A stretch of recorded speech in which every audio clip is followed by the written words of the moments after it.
नमस्कार शिक्षक मित्रांनो, आज आपण TET पेपर 1चा मानसशास्त्र व अध्यापनशास्त्राचा काही भाग आपण आज बघणार आहोत. तर बघा, व्यक्तिमत्वाच्या विशेष लक्षणांचे 12 परस्पर विरोधी गट खालीलपैकी कोणत्या मानसशास्त्रज्ञाने मांडले आहे? तर बघा, इथं 4 पर्याय दिलेले आहेत. पर्याय 1 कॅटल, GW, तिसरा पर्याय आहे सिगमंड फ्राईड आणि 4 स्प्रँगर. तर बघा, या ठिकाणी बरोबर पर्याय आहे कॅटल, पर्याय क्रमांक 1. पुढचा प्रश्न बघूया. खालीलपैकी अध्यापन प्रतिमानासंबंधीची चुकीची जोडी निवडा. आता इथं 3 जोड्या आपल्याला बरोबर दिलेल्या आहेत आणि 1 जोडी चुकीची दिलेली आहे. यासाठी शिक्षक मित्रांनो, आपल्याला ह्या जोड्या पाठ असल्या पाहिजेत किंवा माहिती असल्या पाहिजेत.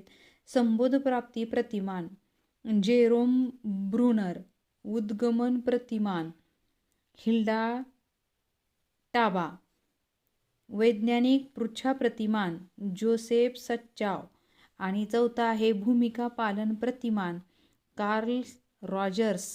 तर बघा, या ठिकाणी आपल्याला हे अगदी करेक्ट माहीत असल्याशिवाय आपल्याला हे सांगता येणार नाही.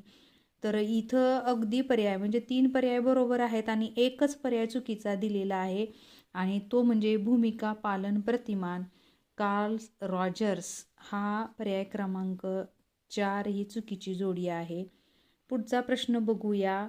भावनिक विरेचन म्हणजे काय? आता भावनिक संवेगाचे दमन होईल का भावनिक संवेग दमन न करता बाहेर काढणे होईल का भावनिक संवेग दमन करण्याची क्षमता वाढविणे होईल का विषादग्रस्त बनणे?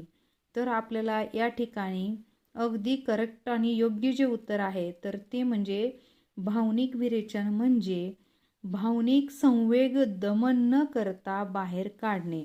म्हणजेच इथं आहे पर्याय क्रमांक 2 हे अगदी बरोबर असणार आहे. पुढचा प्रश्न बघूया. प्रश्न आहे 82वा. बालकांच्या संकल्पना विकासासंबंधी खालीलपैकी कोणते विधान सत्य आहे?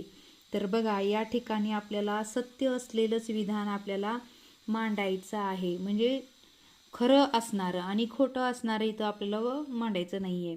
म्हणजे संकल्पना भावनिकतेवर अवलंबून असतात का? पर्याय क्रमांक 2 संकल्पना विकसित होण्याचे निश्चित असे टप्पे आहेत.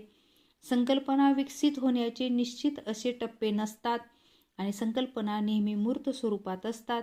तर याचं करेक्ट उत्तर आहे 2, पर्याय क्रमांक 2.